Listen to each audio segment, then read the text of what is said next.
So thank you for joining us on this lovely, beautiful Friday that's so nice and sunny.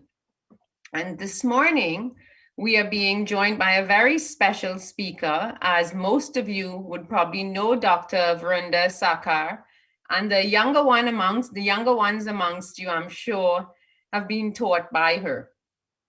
So Dr. Vrunda did her MBBS and her MD in Obstetrics and Gynaecology in India. And then she did a master's in public health from the University of Florida. She has also attained a teaching certificate from the University of the West Indies.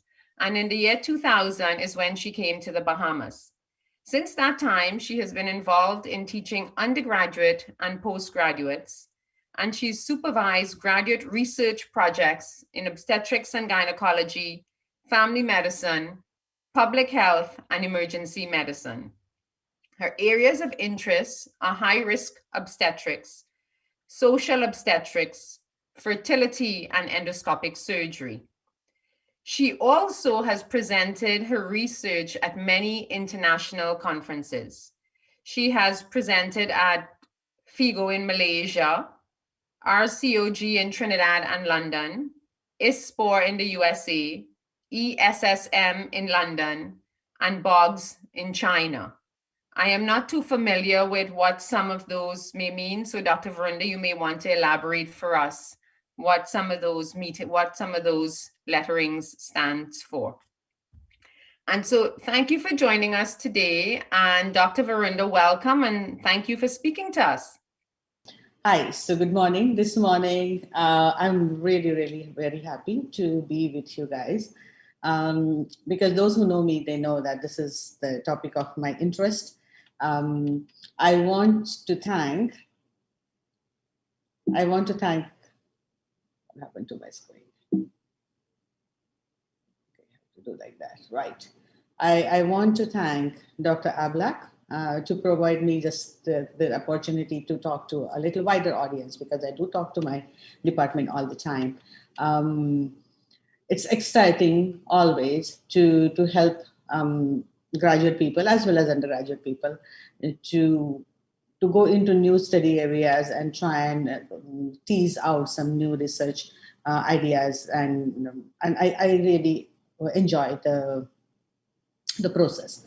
So this morning, I wanted today only to concentrate on, once your research is completed, how to prepare it for the presentation, either podium presentation or poster presentation in a conference. Not really for the publication, because it has more steps and it would be a little longer presentation. But this is something which we have done recently, and a good number of research actually is being presented to RCOG and FIGO, Royal College of Obstetrics and Gynaecology Conference, and FIGO is International Federation of Obstetrics and Gynaecology, which is a conference happening once in 3 years. So, and then I thought it's a good opportunity to talk to you guys on that. This is the reason why, instead of, I wanted to go a little bit on the topic and design also. So the overview of research topic and design, this particular presentation I have already done a few years ago, I think in our UWI Research Day conference. And if anybody is interested, I can probably provide the presentation. So I'm not spending too much time on it, because mainly I wanted to talk about the steps in preparing your presentation. So when you are trying to choose your topic, you have to do literature search, and what I explain it, go wide and then go deep. That means have your broader sense or broader topic, and keep looking around. And it's kind of fishing, and then you strike with some sort of idea. And once you go narrow, and if you try dig deeper, you realize that you may find a paper which actually you can mimic it. You don't really have to have a good or a huge body of literature to support your idea. Your idea could be just unique and you don't really find much of it in the literature. So, for example, in a couple of years ago, to me, a couple of years ago, my head of the department is Dr. Braham. We wanted to do a research on a very interesting topic, which is the gender predictability of Chinese calendar. We didn't really find much on it, but hey, we did it, and I presented that in one of the RCOG conference too. So it is, if you don't find anything, that means you are the original one. You are the original thinker. Go for it. Okay, don't feel discouraged. There's always a way to find out what to do, and you can go ahead and do it. So these are few. This is a pyramid which says how to choose your topic, and then later on you can do your designing and and go for your research.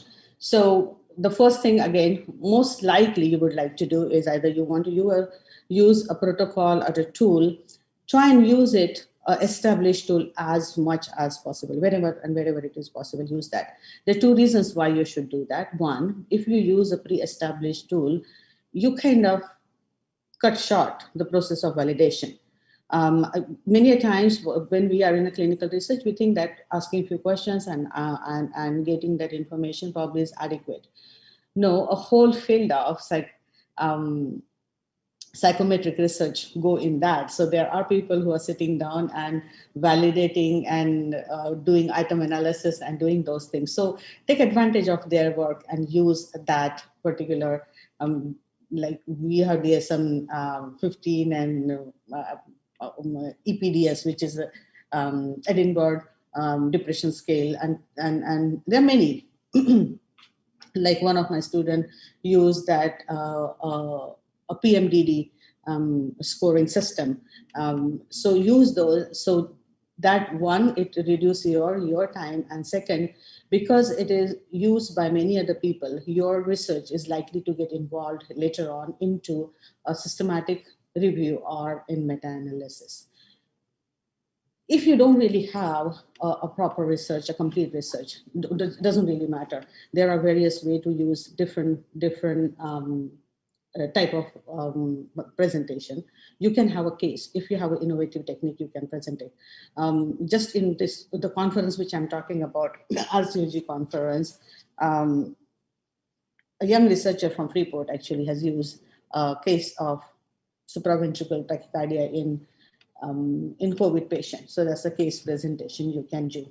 I myself have presented a technique of removing large ovarian tumor from a smaller, with a small incision. It's just a simple technique I modified, and I made a presentation out of it. So it is possible.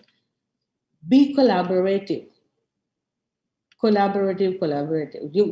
have to collaborate. You research, make sure research is not one person's job. You have to talk to people and you have to get help.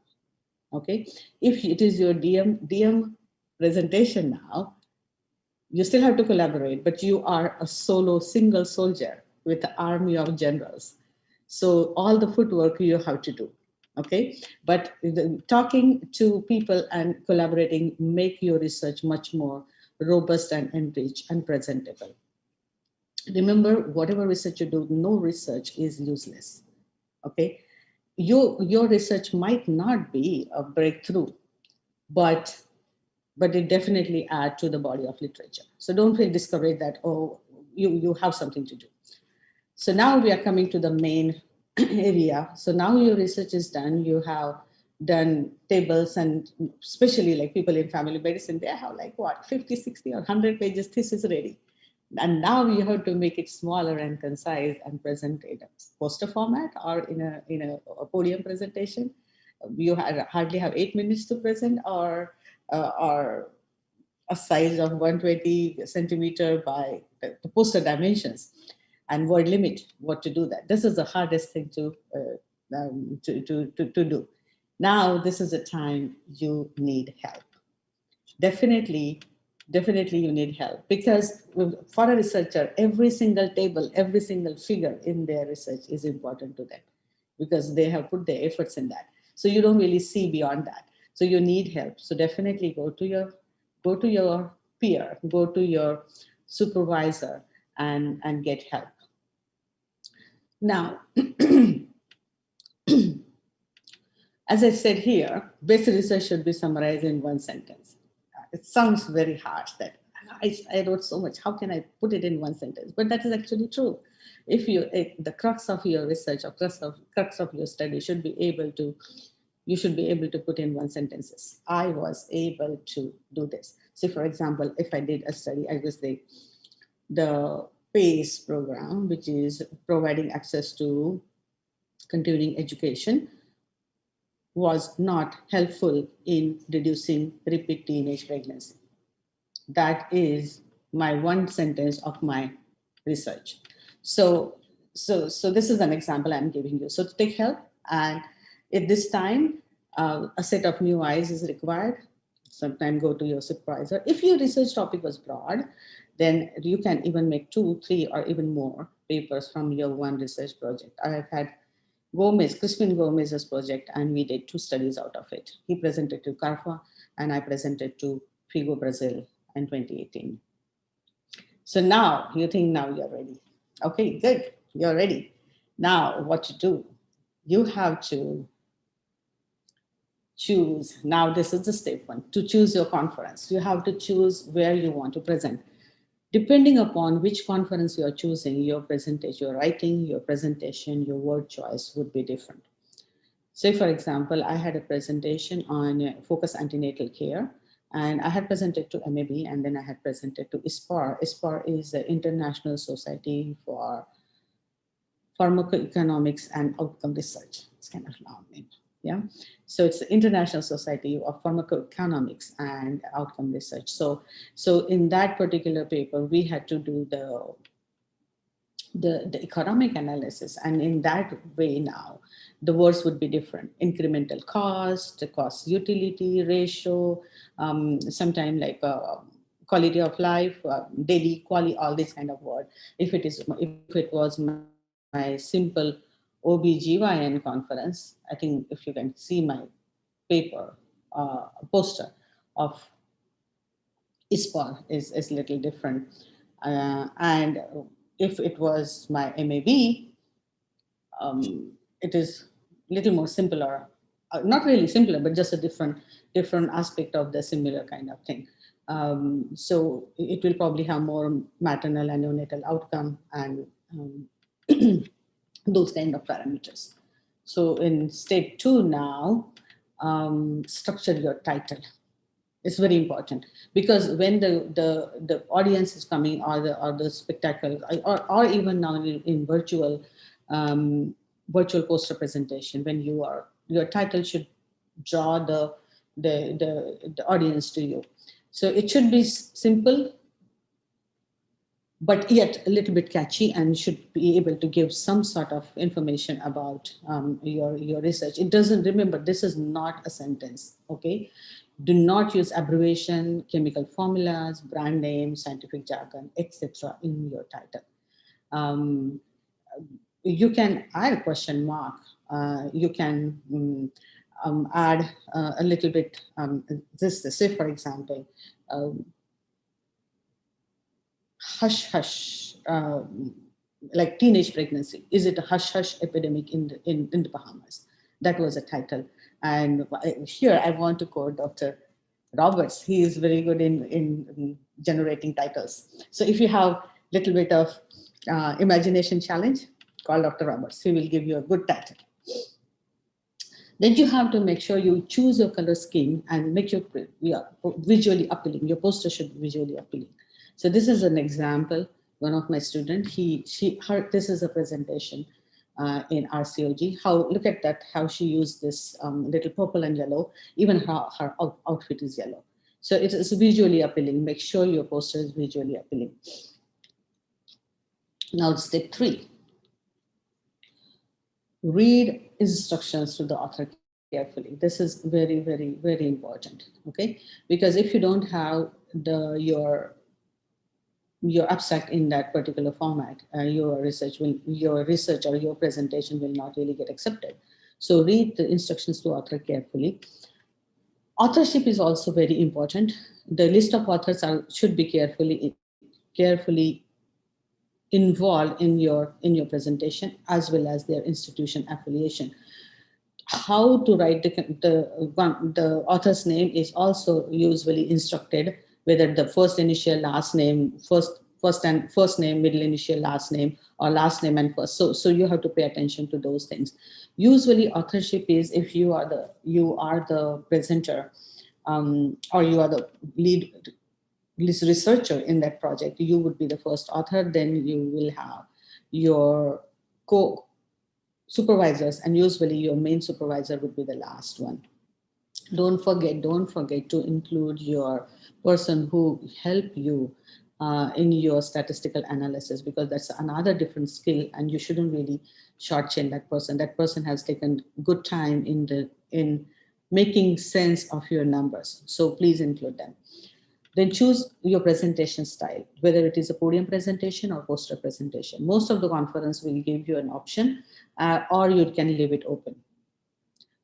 Once you have chosen that, whatever it is, then pay attention to the poster size, what dimension. This is kind of becoming redundant now, because we are not really physically printing any posters. So what they say, that the poster should be 10 by 2 or 1 by 2, whatever size, that doesn't really matter anymore. But many conferences, you will have a huge electronic board where your poster is being displayed. So pay attention to that, and that's why your figures and your numbers should be of a particular size. Usually, like 24 is a better font number, but if you go 30, 32, that would be good. Don't go too narrow, even if it is a online presentation and you think that your audience is looking in the computer. The very small print is not really very audience friendly. Now, the most important one comes, that is abstract.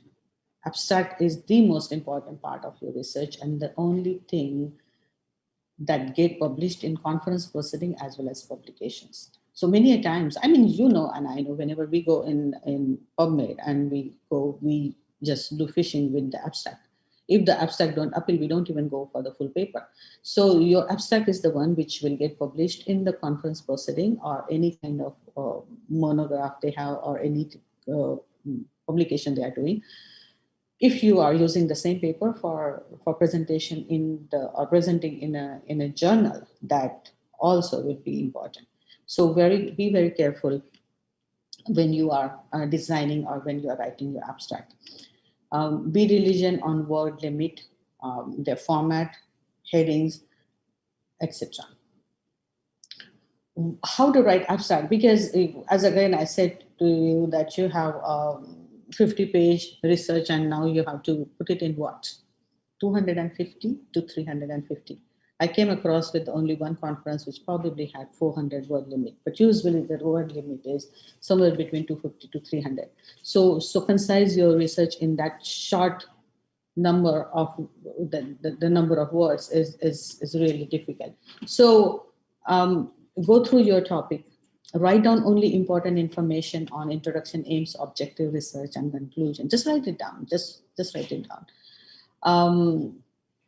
And make sure that you approximately say 50 for your introduction, background, objective, 100 for results and discussion, and 50 words for conclusion. So try and keep it around that time. You will have to go back and cut down the fat and trim it several times to actually come to that word limit. Make sure you do not include any new information. If that information is not in your paper, please don't use it. Don't put in your abstract. Don't use any undefined abbreviations. Okay? The abstract does not have discussion or any reference citation, so you don't have to worry about that part. That would be in the main body of your paper. So don't do that. Don't include that in abstract. Any extra details you have about your methods used, they are not really required. Now, another important thing is confirm the consistency between abstract and the paper. Whatever you are writing in your abstract should be in your paper. Do not really make it inconsistent. That's not really right. It's basically cheating, I have to say. Once you have done that, ask your supervisor or colleague to read it. Don't really do your abstract that night and put it at 12 o'clock and just send it. Probably do it a night before so that you sleep on it and you still have time to edit so that you can send it off next day. Check the flow and format again, because many times we want to say that certain things and there is repetition. Make sure there is no repetition.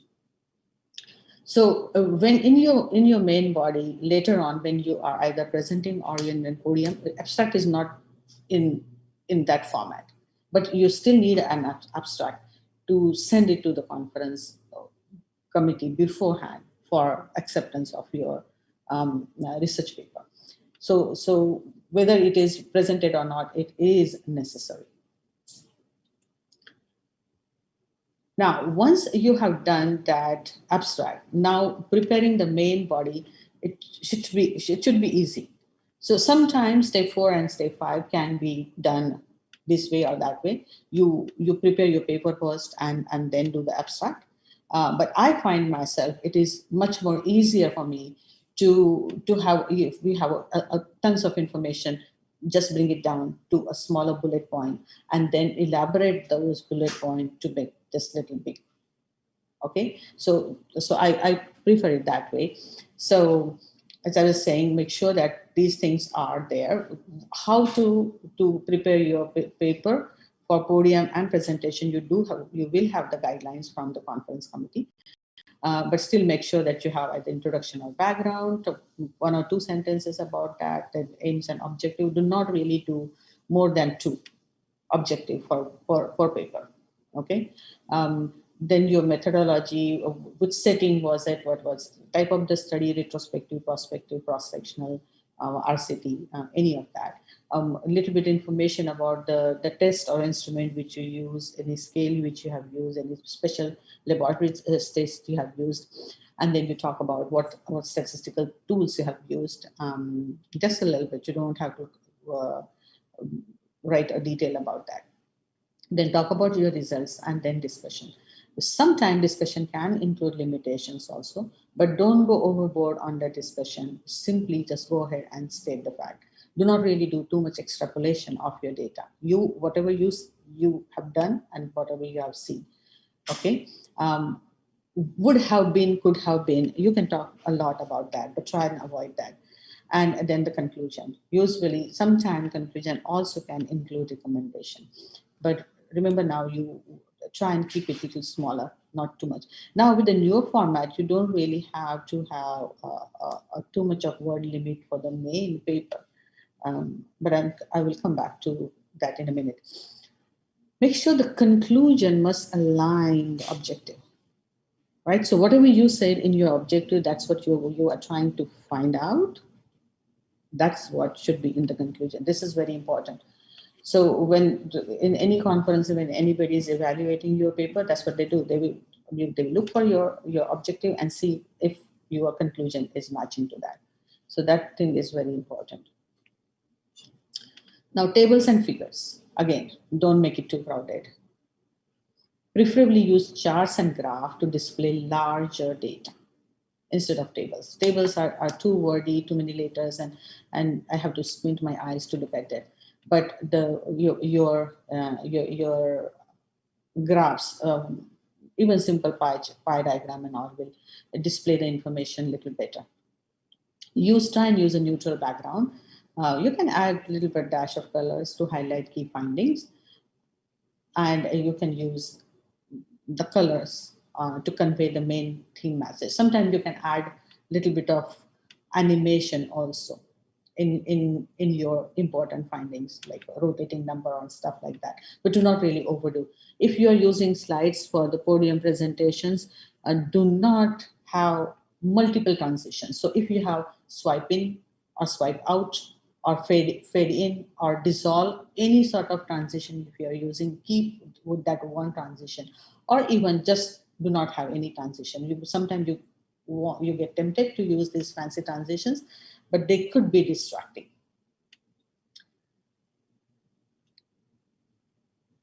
Now, so then you read whatever you have written onto your main body. Review the script again. Okay, make sure you have your language and spelling correct. Many times we, as I was saying, we repeat and we use medical jargon. We have to cut that um, completely. Review and research. When I say review and rehearse means you actually, it's better to jot down those points on piece of paper and prepare a transcript, because in some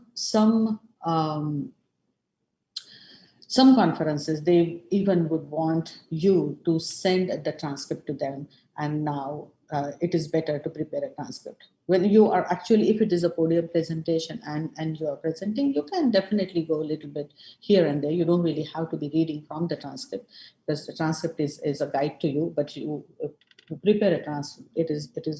It's really helpful. And then last and not the least is the use of technology. And then the use of technology is now, because the format is, as I'm doing this presentation, I'm learning and you are learning and we all are learning at the same time.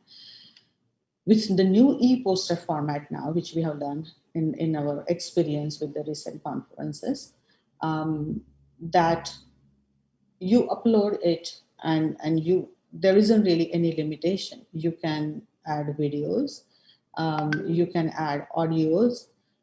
Your post presentation could be interactive, like say for example you have a picture of a gross specimen and then you click on it and the microscopic picture pop up. You can have even question answer pre-recorded FAQ. So there is no there is, it is limitless. But again, it is important to, even in the e-poster format, simplicity is always the best. Okay, but you can definitely add videos and make it a little more interactive. I if you I I'll probably put the link, and you guys can see the posters which are done by our candidates in this recent 2021 RCOG conference, which was in June. They have good examples in that. So that is the summary, I have to say, of my presentation. I know I sometimes talk fast, and I must have gone a little faster.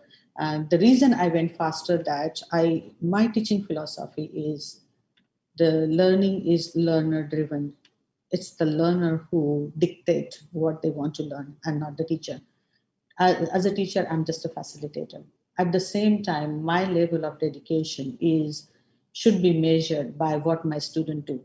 So it is not what I teach, it is not what they write in examination, but how my student perform should be the measuring of my ability. So I wanted to showcase one or two of my student in the CME.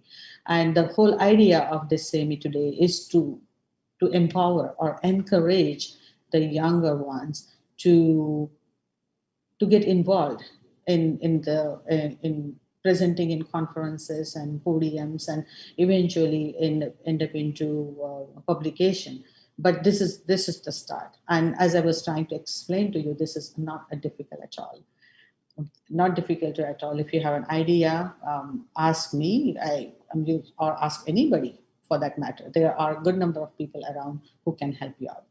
So this is the last thing which I wanted to, last and the best thing which I wanted to say is a big shout out to my people who showed a excellent presentation in the year 2021 lockdown. We actually have altogether 11 papers. So in RCOG, which is so these are the people: Dr. Edwards, Dr. Hall Dennis, Dr. Sadabe, Dr. Duncombe, Dr. Blair Sear, Dr. Andrew Taylor, Dr. DeAndrea Johnson from Taylor, Johnson, and Critchlow from Freeport, And the faculties, I'm really thankful to all of them, to Dr. Bodhi, Dr. Albury, and Dr. Franson.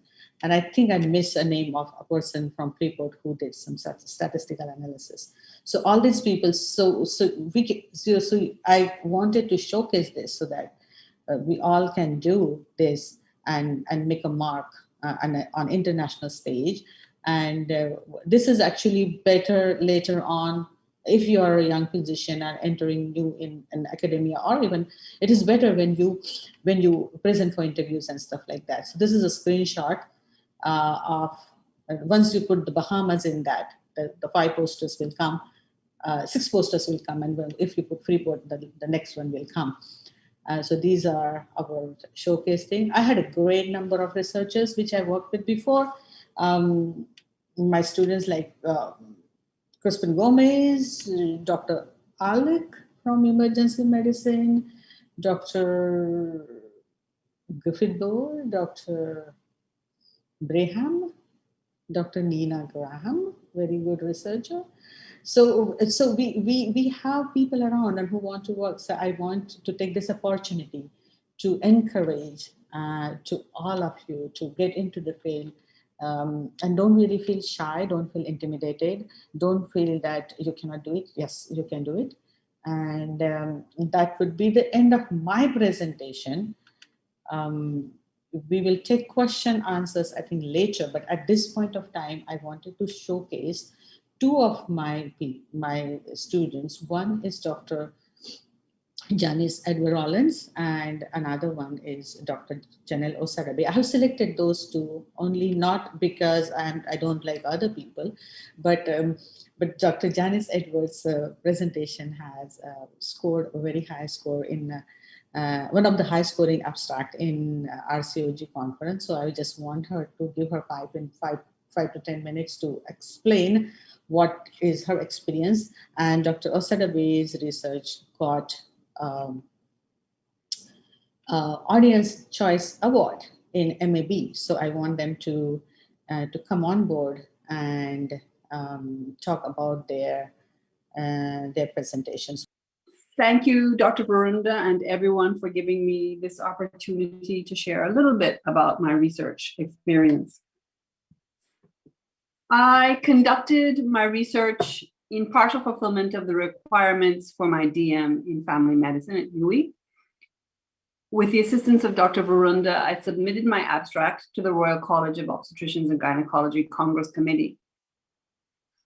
After it was accepted, I created the I-poster in collaboration with my supervisors and advisors, including Dr. Vrunda, Frankson, Pinder Butler, Conliffe Laville, and Dr. Williams, Dr. Sakharkar, and Dr.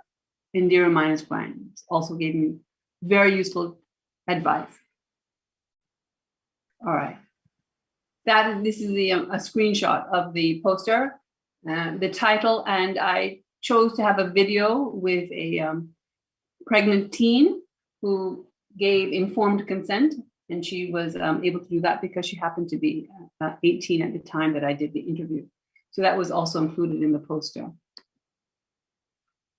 Overall, after interviewing about 300 girls, about 30% of whom were pregnant, we found that the biggest risk factors were lack of a father figure was the most significant risk factor, but also poor educational achievement and peer influence turned out to be risk factors. I included graphs in the poster. And afterwards, I was encouraged by Dr. Vrunda to submit. I encourage everyone to seize this opportunity to submit locally, regionally, and internationally. I think the reasons for a submission are it provides professional development. Just writing the abstract gave me an opportunity to improve my communication skills, and it enhances your CV. There may be the opportunity for publication of the abstract. For example, the ARCOG conference gave us that opportunity. And also it can be an opportunity to collaborate not only with the wealth of supervisors and advisors we have right here at the UWI campus, but others may reach out to you, and because they have a shared interest in your area of research, and that may lead to other opportunities for collaboration. I had one person reach out to me after seeing my poster, which I was very honored, very flattered by. So I just want to say thank you to all of my supervisors, my principal supervisor, Dr. Vrunda, and everyone else. They really, really helped me immensely. And also to the advisors who gave me some suggestions for the poster improvement. Now, thank you to the whole department. So thank you all for listening. Any questions? I do not see any questions in the chat, but if there are any questions in the chat at the end, Dr. Edwards, we would let you know. But thank you very much for sharing that with us and sharing why it's important to present and how it can enhance your career. Dr. Osadabe, I think that you should be able to unmute and share your screen, and you can go ahead. Good morning, everyone, again. I was actually asked by Dr. Vrunda to go over my presentation that was done at MAB already earlier this year to give persons an idea of, approach, how it was done, presentation, the poster, basically a shorter summary of what she already spoke of. And basically my topic was supposed to be in partial fulfillment of my DM criteria, but the criteria changed. So instead of doing 2 studies, having to submit 2, I only did 1, but I still had the information and it was still pretty interesting to present. So my topic was the burden of unintended pregnancies on the Bahamian healthcare system. And some of you might already remember this from MAB, but essentially, I basically started off by doing my literature research, like Dr. Vrunda said. I found out information. Most of the information I was able to find out, shown here in this slide, was from US data. The US does studies like this pretty much almost every year. They do it at a federal level, as well as they do it as a statewide level. They have data for state, federal, they have data for towns, counties, everything. So they have a pretty good idea of what their country, and particularly in certain areas, are doing in terms of this topic. And they have a pretty good handle on how much the government, with Medicare, Medicaid, all that good stuff that they have in terms of how much they're spending on unintended pregnancies. But we don't necessarily have all of that information.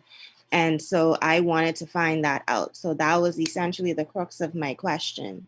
And so my objective was to ascertain the prevalence of unintended pregnancies in our public healthcare system, their associated factors, and the burden to the system. Now, it wasn't specifically a cost analysis, but it was a population-based cross-sectional study using a modified version of an already established PRAMS questionnaire, which is what Dr. Vrunda spoke about. You use things that are already established to help you along the way to make it a little bit easier. And I did a chart review. So in my results, my sample size was calculated at about 500 odd persons. But I'll talk about a little bit later about my difficulties in that. And I got almost about 300 persons. So that kind of affected my power and my statistical significance, which is Dr. Frankson's area, which we spoke about at length. But despite the difficulties in that, we were still able to ascertain important trends that were consistent with the literature that I was finding coming out of the US. So on the right, out of 280 participants, we just found that 83%, which is massively significant, persons were classified as having an unintended pregnancy. And on the left, you can see with the charts, each group of the intended and unintended is distributed by age group, and the majority being in their 20s, average age 26.5 years. And 34% said that they were taking birth control at the time of this pregnancy, and 65% were not using anything at all. So in terms of the top left, more persons with an unintended pregnancy started off their pregnancy with comorbidities. And from the right indication of the graph, you see more persons needing treatment options for infections, and many had more than one infection. To the bottom, you have more persons with unintended pregnancies having confounding factors needing attention, such as no antenatal care, induction of labor, meconium exposure, diabetes, hypertension, all of that. So the trend continuing on with the US, basically saying that unintended pregnancies tend to have more comorbid states, costing the institution more money in the long run. So to the left and to the top right, we find that unintended pregnancy persons tended to enter using alcohol and cigarette use, and tended to continue using them throughout the pregnancy more than the persons who had intended pregnancies. As well as we see this for drug habit use at the bottom chart. And this is a graph indicating that about 60.1% vaginal deliveries and 39.9% were C-sections. And out of these deliveries, 11.5% or 33 newborns were admitted to NICU with having more than one diagnosis. And the average length of stay was about 25.6 days. And that in itself, given the average daily price of the NICU, which can range exorbitant, is taking a toll on our system as well. So regardless of my sample size, the rate of 83% for unintended pregnancies is pretty interesting, and it has much social implications.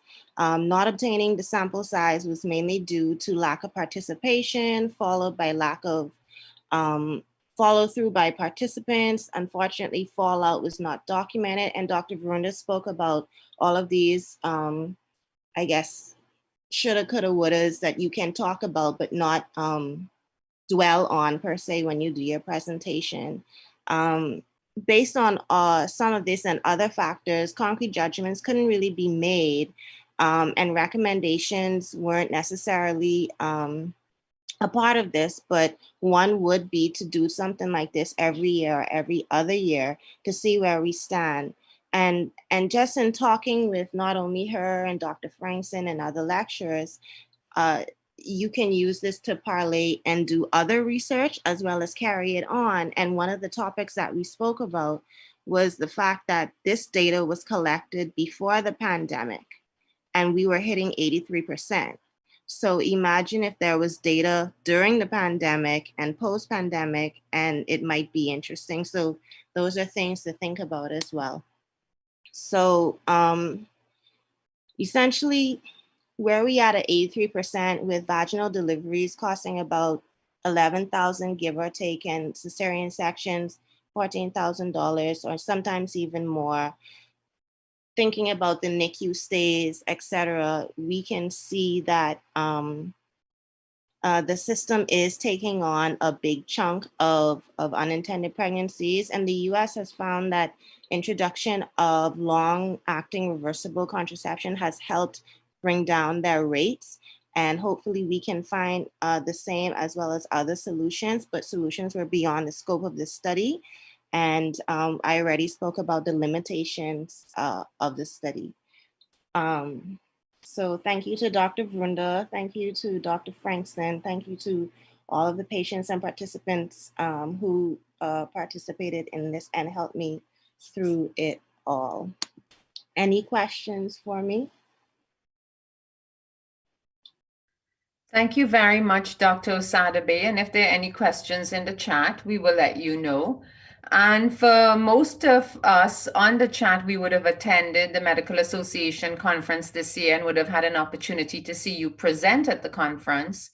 And I say that to say that now that we have gone so electronic with most things and conferences, it really has opened up the world to us for poster presentations without having to leave the Bahamas. So it's an opportunity that we should take advantage of.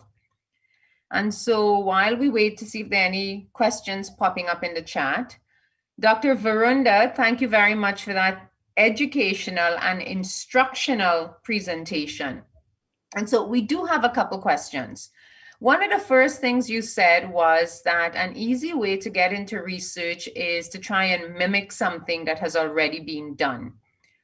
Do you have any pointers on websites, places people can go to see other posters that they may be able to mimic? Yes, the simplest possible thing. I used to use PubMed a lot, but then I realized you just can use Google search.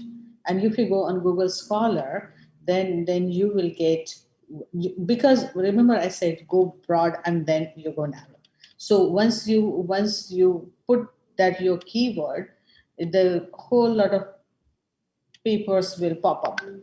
And when you go on those, then remember again I said that your title is so much important, because from your title then you will go on the abstract and then you will find. You can go to ready-made sources like Up to Date. I personally do not like Up to Date because I think Up to Date kind of give you pre-digested food, so you kind of restrict your creativity. But that's my personal opinion. I am there's nothing against the site or the service. The SlideShare is a better one. But I again have some little more restriction about SlideShare, because again you kind of sort of do cheating, because it is somebody's work, and then you can actually see on those slides that they are stolen those slides and they are in the other presentation and the other presentation. But on broader perspective, just go in PubMed or go in your Google Scholar and get those abstracts. Once you have all the abstract, choose the one which you really need a paper. And we do have now, this is money thing. Whenever you need a bigger paper, you have either they ask you to pay for the paper and things like that. But we do have a good library service in Princess Margaret Hospital, which is our combined library with PHA UWI, and our librarians are very helpful in getting you those articles. If you have, this is not a way to do it, but it is still an academic thing. So you can ask if you have your friends, or if people like me, I always use my children to go on through their library and get the full paper. So it is possible. So if you are stuck with some paper, you can get the full one and go through. Yeah. And with this endemic and epidemic, most of the things are available. And trust me, there are so many nice people in the world. People are ready to share free information, and you will get a whole lot of free stuff, so much free stuff that you kind of get confused. But there are nice people in this world. There are more good people in the world than bad. I believe that. Good. That's a good thing to believe, and I agree with you. And so we do have another question. One of the other things that you said was, rather than reinvent the wheel, just use a pre-established tool. There are lots of research tools out there that some of us may not be aware of. Is there, again, a website or a place you can go to see useful research tools, easy research tools that are established? Most of the time, it's the same story again. Once you go into your PubMed, you will find the tools. Mostly, it is a psychometric part of research, and you will find these different scales. It is not difficult to find. I'm telling you, like say for example, US collect data in the PRAM format. So they have this data set. People who do outcome research, they are usually using existing data set of different areas. We used to have before, I have to check with Suja again. There was a bank. I think if Dr. Frankson is on the in the group, he can probably help us. We were in Caribbean. We were trying to establish a pool of research papers and published material, published and unpublished material. So say for example the DM thesis. Many a times, if it is not put in a conference paper or not really published, it stays there. So there was a movement at one point of time that they were trying to compile all of that, and that was being done through BIRME, at BRIMIE. That's the portal, and but I cannot really give you the answer to that right away. But Suja and Miss Hamilton are the right people to get that. So you do have Caribbean papers, and you can compare. And many times it is not really that you have to take a tool and use it completely just as it. You can modify it, and you can validate it. There's simple ways to do the validation of your questionnaire or validation of your tool. It adds some more work, but it can be done. It can be tested for content validity, for face validity. You can give it to expert and modify and pilot test it and use it. And it is good to do that, because when you write it, you write that this particular questionnaire was validated using this format. It is possible. Thank you. And for those of you that don't know who Dr. Vrunda is referring to when she says Suja and Miss Hamilton, she means at the University of the West Indies Library. And so we have Dr. Bodhi, wonderful presentations. Congrats to the participants. And Dr. Vrunda, any tips for organizing your literature review articles and being able to cite references accurately? Okay, so if you are using, if you're a little bit tech savvy, EndNote is a better format. So if you have EndNote, you keep whatever you take it from your PubMed, just keep putting in the EndNote format. So EndNote actually align them according to whichever reference style you want. So it is, you have to learn that skill. If not, if you are not into that and you don't, so just every time you find something, just put a folder on your desktop and keep putting that information in that particular desktop. On your computer, on your desktop, and keep putting that information in that folder every time. The second thing is, if you are doing PubMed search, create an account which says My NCBI. I'm sure some people probably know that. So you can create an account, and every time you do a search, you save your search. So, and you can even set an email alert. And if, say, for example, if I wanted to have information on domestic violence or and pregnancy outcome, or uterine rupture after misoprostol, or gunshot injuries or something like that. So if anything new literature is published in PubMed, you will get an email through NCBY, and you can refine your searches that way. That's a very good feature PubMed have through My NCBI. Thank you. And Dr. Griffith-Bowe says, excellent. And thank you for being her mentor, and congratulations to all the residents. So I don't see any more questions in the chat, but just to remind the participants, the CME is recorded and it's available for viewing on the University of the West Indies website, as are all the CMEs that were presented this year. Do you have any closing comments, Dr. Vrunda? My closing comment is, as I considered myself They call me MacGyver in theater, but I consider myself as a teacher. That is my prime responsibility.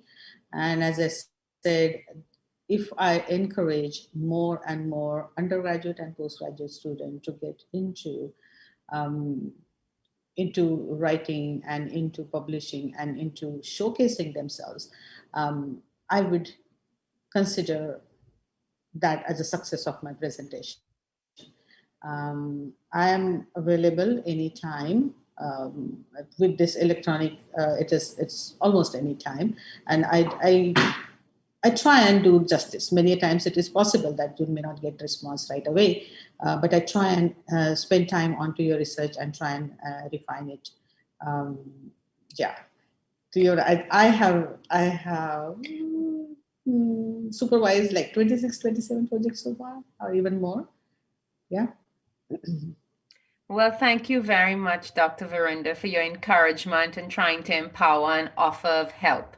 And if there's anyone who needs to get in touch with Dr. Vrunda and doesn't have her contacts, you can just get in contact with myself and I could put you in touch with her. So thank you very much for joining us, Dr. Vrunda, and thank you for sharing with us today.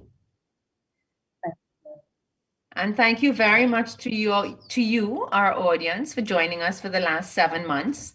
A very, very big thank you to you for participating along with us. And the biggest thank you goes out to our technical department, our very large technical department, Dr. Darren Halliday. So thank you very much, Dr. Halliday, for making this run every week, every 2 weeks, and making it seem so seamless. So see everyone in September. Be safe and let's encourage vaccination. Have a great day, everyone. See you in September.